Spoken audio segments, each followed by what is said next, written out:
নমস্কার বন্ধুরা, সুষমার দুনিয়ায় তোমাদের সবাইকে স্বাগত। তোমরা সবাই কেমন আছো?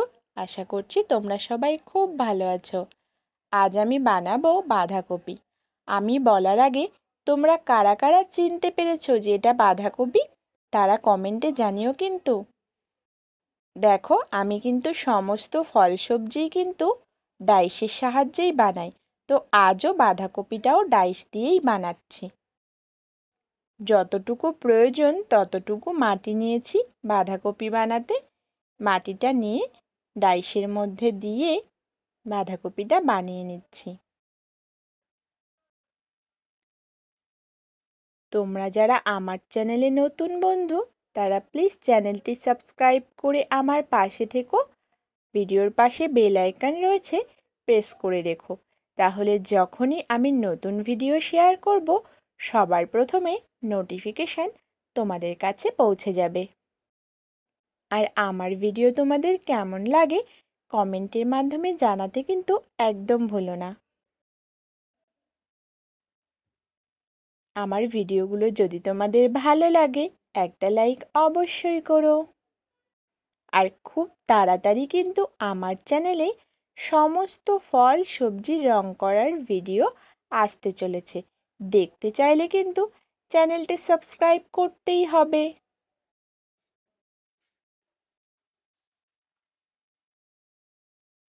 দেখো, একটা পার্ট বানিয়ে নিলাম, এবার আরও একটা পার্ট বানিয়ে নিচ্ছি। এই বাঁধাকপিটা তোলা একটু কঠিন রয়েছে, কারণ এটা অত্যন্ত খাঁজকাটা ডাইস। সেই জন্য হাতের সাহায্যে এইভাবে বাড়ি দিয়ে দিয়ে তুলতে হচ্ছে। একদম উঠতেই চায় না, জানো তো, ডাইস থেকে ছাড়তেই চায় না।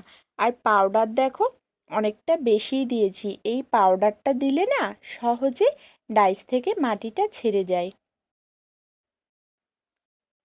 দেখো, এবার বাঁধাকপিটা তুলে নিয়েছি। এইভাবে জোড়া দিতে হবে, কিন্তু জোড়া দেওয়ার মতন এখনো হয়নি। এইটা খুব নরম রয়েছে। যখন শক্ত হয়ে যাবে একটু হাতে ধরার মতন, তখন জোড়া দিয়ে নিচ্ছি। দেখো, নরম কাদা দুটো পাশেই লাগিয়ে এইভাবে জোড়া লাগিয়ে নিচ্ছি।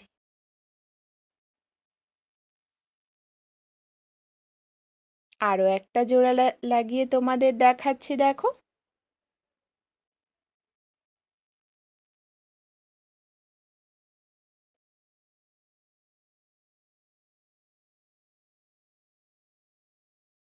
এবার দেখো জোড়ার মুখের মাটিগুলো শক্ত হয়ে গেছে। এগুলো একটা ছুরি দিয়ে কেটে বাদ দিয়ে দিচ্ছি, না হলে এবড়ো খেবড়ো হয়ে যাবে, দেখতে একদম ভালো লাগবে না। আর বোঝা যাবে যে এটা জোড়া দেওয়া হয়েছে। এটা যদি কেটে বাদ দিয়ে দিই তাহলে কিন্তু বোঝা যাবে না যে এটা জোড়া দেওয়া হয়েছে, দুটো পার্টে তৈরি করা হয়েছে।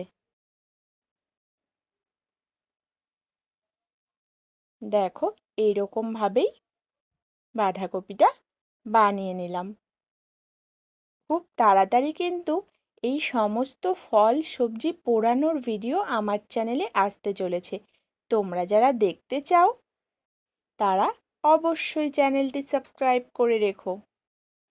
দেখো, একটা কাপড়ের সাহায্যে জল দিয়ে জোড়ার মুখটা একদম সমান করে নিচ্ছি, এতে কিন্তু একদম বোঝা যাবে না। আজ এই পর্যন্ত, দেখা হচ্ছে অন্য কোনো ভিডিওতে। ততক্ষণের জন্য সবাই ভালো থেকো, সুস্থ থেকো, ধন্যবাদ।